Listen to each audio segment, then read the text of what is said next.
तो पंचायत चुनाव के जो नतीजे उत्तर प्रदेश में आए हैं, क्या जो आने वाले दिनों में विधानसभा का चुनाव होगा उत्तर प्रदेश में, उसका एक मूड हम इससे निकाल सकते हैं कि आखिर वहां की जनता क्या सोच रही है। जो कि कहा यह जा रहा था कि यह सेमीफाइनल मुकाबला है, जिसके बाद फाइनल मुकाबला होगा। तो आज की जो एक बड़ी खबर है, जो नतीजे आए हैं, वो इशारा कर रहे हैं कि बीजेपी के यहां बंपर जीत हुई है। चूंकि अब तक की जानकारी के मुताबिक जिला पंचायत अध्यक्ष का जो चुनाव हुआ, इसमें बीजेपी के खाते में 65 सीटें गई हैं, जबकि 2 उन्हीं के समर्थित भी हैं, यानी 67। ये आंकड़ा फिर 67 पहुंच जाता है। 2 उनके समर्थित हैं बीजेपी के। समाजवादी पार्टी के खाते में 6 सीटें जा रही हैं और अदर्स 4। तो यूपी जिला पंचायत चुनाव के नतीजे आ गए हैं। बीजेपी ने 67 सीटें जीतकर अखिलेश यादव को करारा झटका दिया है। समाजवादी पार्टी ने, जो अभी की ताजा जानकारी है उसके मुताबिक, 5 और अन्य उम्मीदवारों ने 3 सीटें जीती हैं। ये अपडेट हम आपको दे दें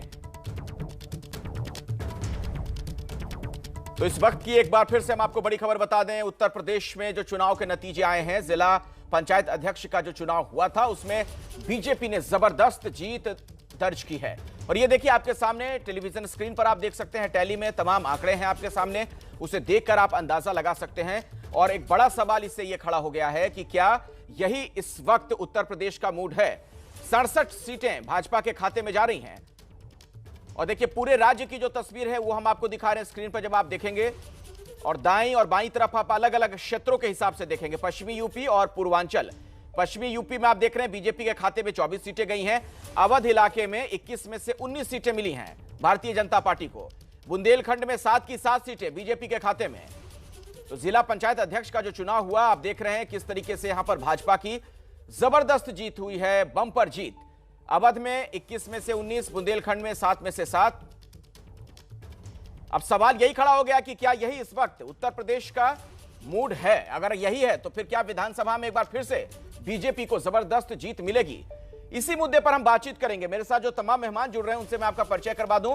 कांग्रेस की सीनियर लीडर हैं सुप्रिया श्रीनेत, तेज तर्रार प्रवक्ता हैं, उनसे हमारी बातचीत होगी। अनुराग भदौरिया हमारे साथ हैं, समाजवादी पार्टी के वरिष्ठ नेता, उनके पास भी मैं आपको लिए चलूंगा। और प्रदीप सिंह जी मेरे साथ जुड़ चुके हैं, सीनियर जर्नलिस्ट। बहुत बहुत स्वागत आप सभी का। अनुराग भदौरिया, आपसे चर्चा की शुरुआत करना चाहूंगा।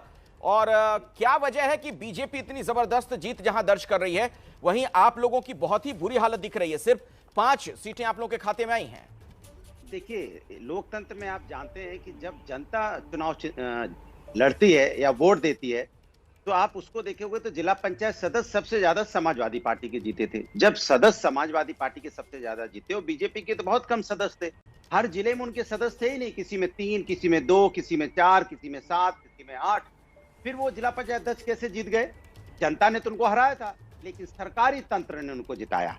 कि सरकार का तंत्र, जो उन्होंने डीएम एसपी जिस तरह से अत्याचार कर रहे थे, जो सदस्य थे उनके घरों पे हमला करना, उन बुलडोजर चलाना, डराना, धमकाना, एफआईआर करना, उनके ऊपर बुलडोजर चलाना, ये भारतीय जनता पार्टी ने पूरा हथकंडा अपनाया है। क्योंकि उनको पता था कि जनता ने उनको हरा दिया है। अब उनको इसमें से किसी तरह से डीएमएसपी के माध्यम से, क्योंकि यहाँ पे उत्तर प्रदेश के अंदर माफिया का काम तो डीएमएसपी कर रहे हैं। अब माफिया की जरूरत कहाँ है? अब तो लीगल माफिया है। वो देखिए किस तरह से डीएम कह रहा है, एक डीएम कह रहा है कि कोई बात नहीं, आने दो, कैमरा ऑफ करके फिर उसको देखते हैं उसका क्या करना है। सोचिए आप, ये भाषा अगर कलेक्टर की रहेगी तो कैसे? अधिकारियों पे कार्रवाई नहीं होनी चाहिए? ये अधिकारी के भेष में गुंडे हैं क्या?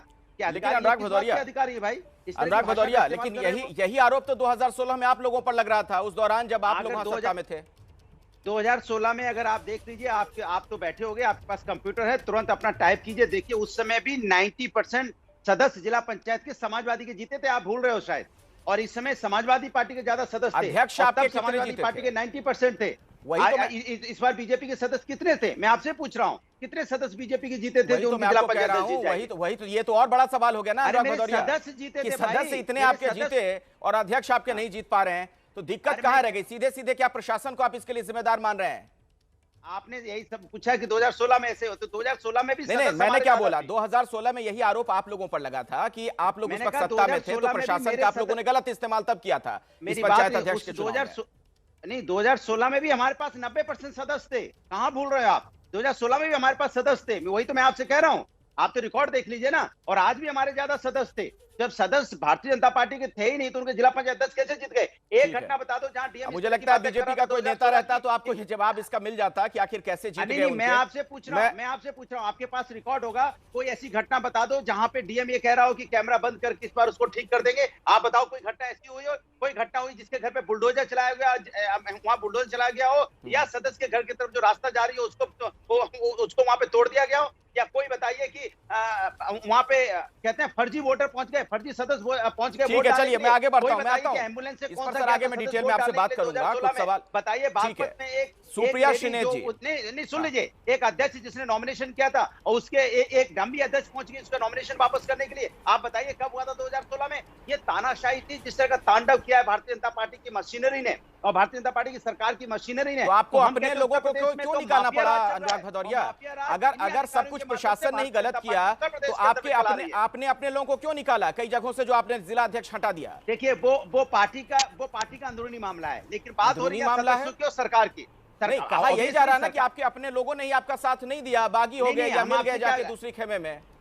नहीं, मैं आपसे क्या करूं? भारतीय जनता पार्टी ने जिस तरह का तांडव किया सरकारी मशीन का, वही तो मैं कह रहा हूं, मनी मसल्स पावर का इस्तेमाल किया है। जिस तरह से मनी मसल्स पावर का इस्तेमाल करके आपके अपने लोग आपसे क्यों चले गए रूठ कर, उस पर आप आत्ममंथन नहीं करेंगे। ठीक है सुप्रिया शिनेत जी, माफिया की जरूरत नहीं। अब तो यहाँ सरकारी तंत्र के द्वारा माफिया। ठीक है, सुप्रिया शिनेत जी के पास मैं जा रहा हूँ। ठीक है अनुराग जी, आपकी बात हो गई और लोकतंत्र खतरे में है। उत्तर प्रदेश में तानाशाही। मैं सुप्रिया शिनेत जी का रुख करना चाहता हूँ। अनुराग भदौरिया एक मिनट चुप हो जाइए सर, सुन तो लीजिए। मैं आऊंगा ना, फिर आपके पास आऊंगा, अपनी बात रखिएगा। भाजपा का कोई नेता होता हमारे साथ इस बहस में तो जरूर आपको इसका जवाब मिलता, वो आपको जवाब देते। अब मैं उनकी तरफ से तो कह नहीं सकता हूँ। मैं एक सेकंड ज्यादा नहीं लूंगा। आपके पत्रकार की भी हत्या हुई थी, तो जिसको ये लोग बता रहे थे क्या कि एक्सीडेंट था, वो तो समाजवादी थे जो आके खड़े हुए, तब पता चला हत्या है। सुप्रिया शिनेत जी, उत्तर प्रदेश में सरकार तानाशाही चल रही है। अनुराग भदौरिया सर सुन तो लीजिए, आप धारा प्रभाव बोले जा रहे हैं और भी लोगों को बोलने दीजिए, फिर आपका नंबर आएगा, अपनी बात रखिएगा। सुप्रिया शिनेत जी, क्या कांग्रेस को आत्ममंथन करने की आवश्यकता है? उत्तर प्रदेश इतना बड़ा राज्य जहां पर कांग्रेस किसी जमाने में इतनी मजबूत होती थी, जहां से इतने धाकड़ बड़े बड़े नेता हुए कांग्रेस के, आज ये स्थिति क्यों है कि जिला पंचायत अध्यक्ष का जो चुनाव होता है उसमें आप खाता भी नहीं खोल पाएंगे?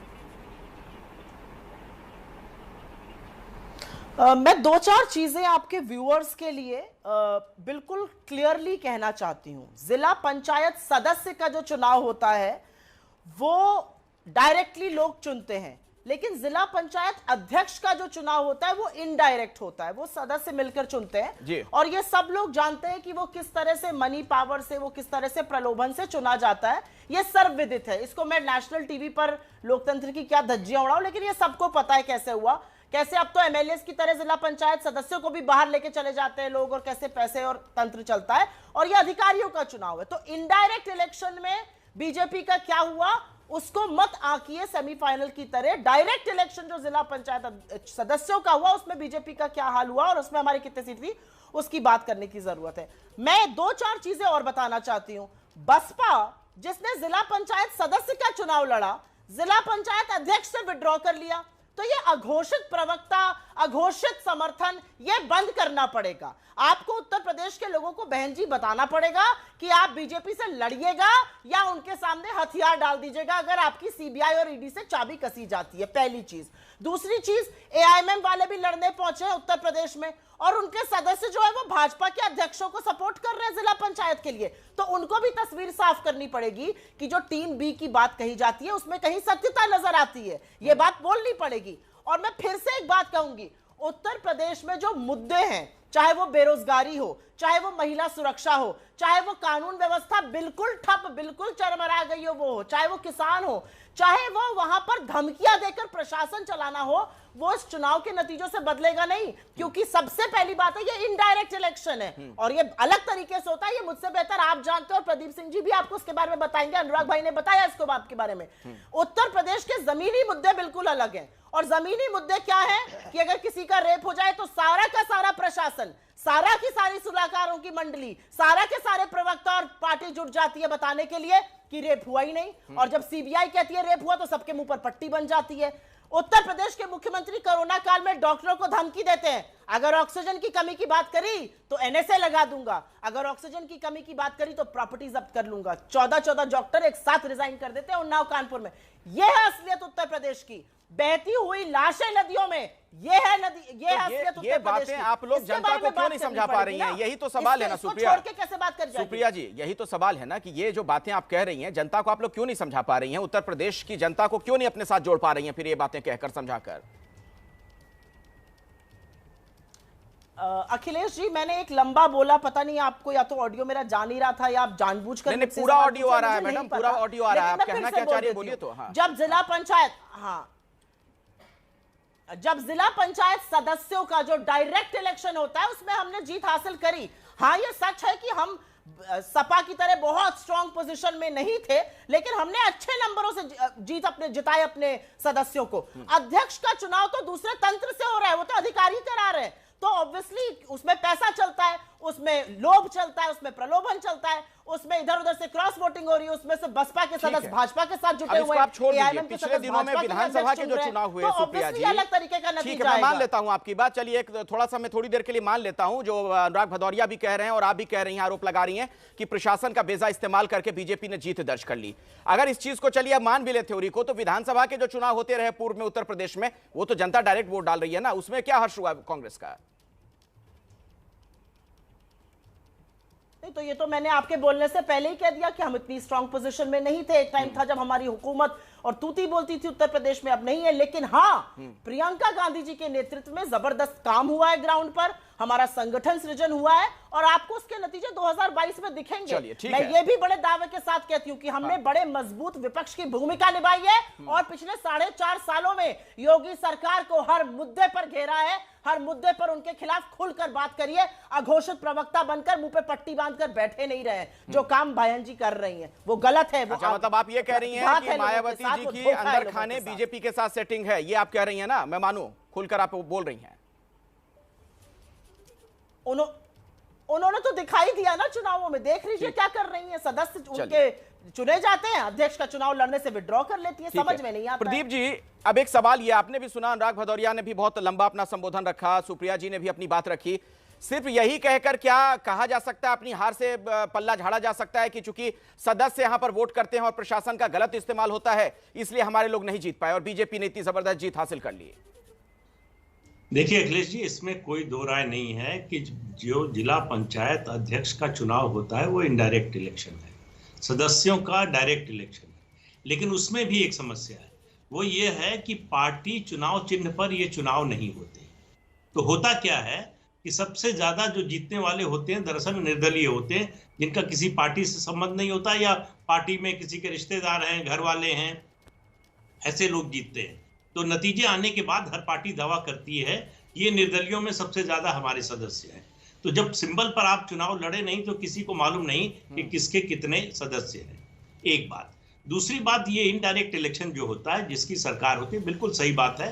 ये दोनों जो नेता हैं कांग्रेस की, सुप्रिया जी भी और अनुराग भदौरिया समाजवादी पार्टी के, उनसे सहमत हूं कि जिसकी सरकार होती है उसके ज्यादा जिला पंचायत अध्यक्ष जीतते हैं। और ये इतिहास है पुराना, देख लीजिए आप, मायावती के समय यही हुआ, समाजवादी पार्टी की सरकार थी तब भी यही हुआ, बीजेपी की सरकार है तब भी यही हो रहा।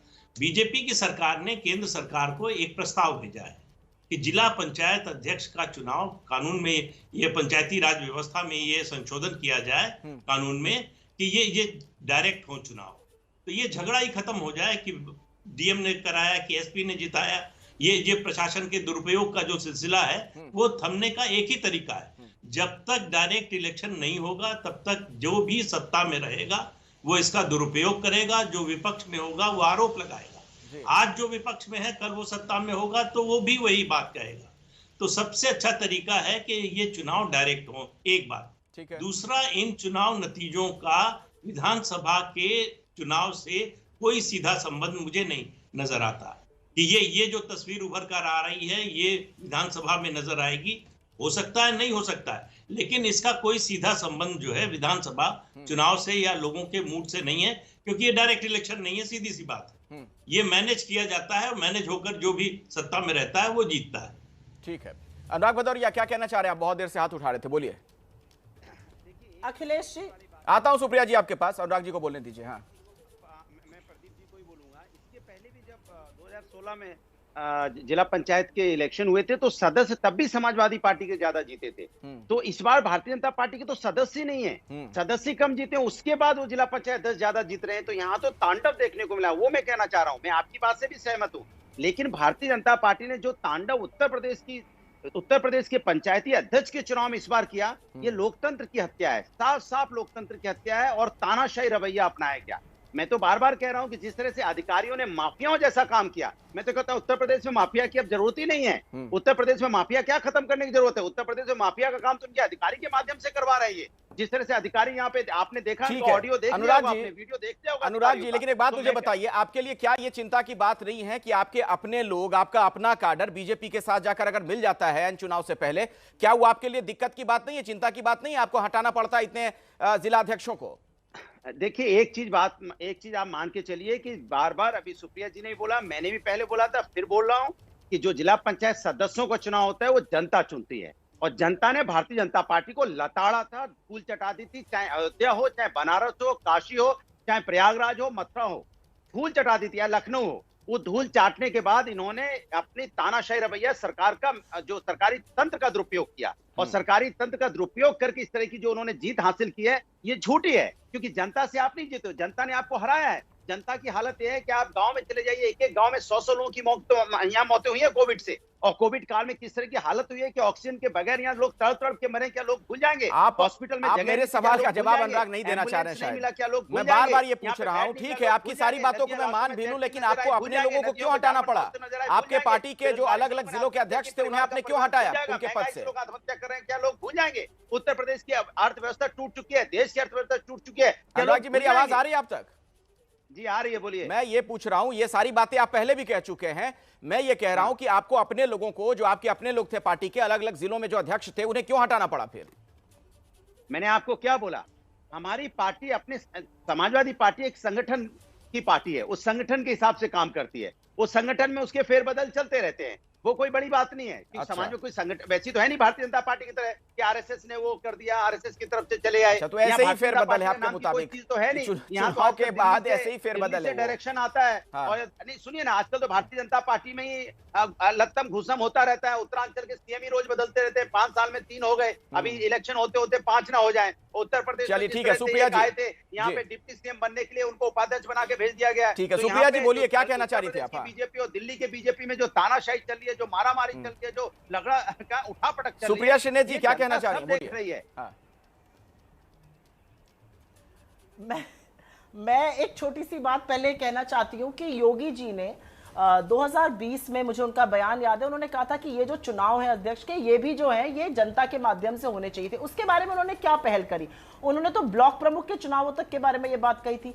22 से 25 सीटें यहां पर निर्विरोध चुनी गई है। उत्तर प्रदेश जैसे प्रदेश में जहां पर इतनी विविधता है, ये आपको दिखाता है प्रशासन की बात। मैं इससे थोड़ा ऊपर उठ के बात करना चाहती हूं, क्योंकि अब उत्तर प्रदेश के चुनावों में भी कम वक्त रह गया है। उत्तर प्रदेश के मुद्दे क्या है, मैं ये जानना चाहती हूं। उत्तर प्रदेश के मुद्दों को इतना दरकिनार क्यों कर दिया जाता है? जब भाजपा से बात करो तो भाजपा जो है, एक बात तो माननी पड़ेगी कि रावत जी की तरह योगी जी ने मोदी जी के सामने दंडवत नहीं किया। उन्होंने कहा मैं मुख्यमंत्री तो बना रहूंगा, AK शर्मा को भेजो या मौर्य जी को भेजो। तो धता तो बता दी यहाँ की सेंट्रल लीडरशिप को योगी जी ने। अब जो सरफुटअव्वल आपस में मचा है वो निपटेंगे, उससे हमारा क्या लेना देना है। लेकिन मैं एक छोटी सी बात ये कहना चाहती हूँ कि उस सबके चलते उत्तर प्रदेश का विकास कहाँ हो रहा है? उत्तर प्रदेश की नौकरियां कहां बन रही हैं? महिलाएं कहां सुरक्षित है? अयोध्या में, भगवान राम की नगरी में जो जमीनों की हेराफेरी हो रही है, जिसमें भाजपाइयों की बड़ी भूमिका है, प्रॉपर्टी डीलर बन गए हैं सब लोगों ने, जो समर्पण और चंदा दिया था, इसके बारे में कोई क्यों नहीं बात कर रहा है? तो अब ये समय नहीं मुद्दे है, की बातें हैं। आज मुद्दे की बात होनी चाहिए। तो ये जो मुद्दे आप बता रही हैं, फ्रांस ने बोल दिया है ठीक है, कि यहाँ पर धांधली हुई है। एक आखिरी जवाब मुझे दे दीजिए सुप्रिया श्रीनेत जी, इसके बारे में एक आखिरी जवाब मुझे दे दीजिए कि ये जो तमाम मुद्दे आप कह रही हैं, क्या जनता को समझा देंगी? 2022 का जो विधानसभा का चुनाव होने जा रहा है उत्तर प्रदेश में, क्या वहां पर कांग्रेस कुछ कमाल करेगी? क्या कुछ करिश्मा होने वाला है? नहीं, बिल्कुल जनता समझ रही है, हमें समझाने की जरूरत नहीं है। जनता अब राफेल की असलियत भी समझेगी। जब फ्रांस ने प्रोब ऑर्डर कर दिया और फ्रांस ने कह दिया बड़ी धांधली हुई है, बड़ा मुनाफा और बड़ी भ्रष्टाचार हुआ है, अब तो जनता को सब कुछ समझ में आएगा। कहीं तो तिनका है किसी की दाढ़ी में, अब जनता सब कुछ देखेगी। देखिएगा आगे आगे क्या होता है। चलिए, मेरे पास वक्त इतना ही है। बहुत बहुत शुक्रिया आप सभी लोगों का, सुप्रिया श्रीनेत, अनुराग भदौरिया, प्रदीप सिंह जी, हमारे साथ जुड़ने के लिए इस बहस में।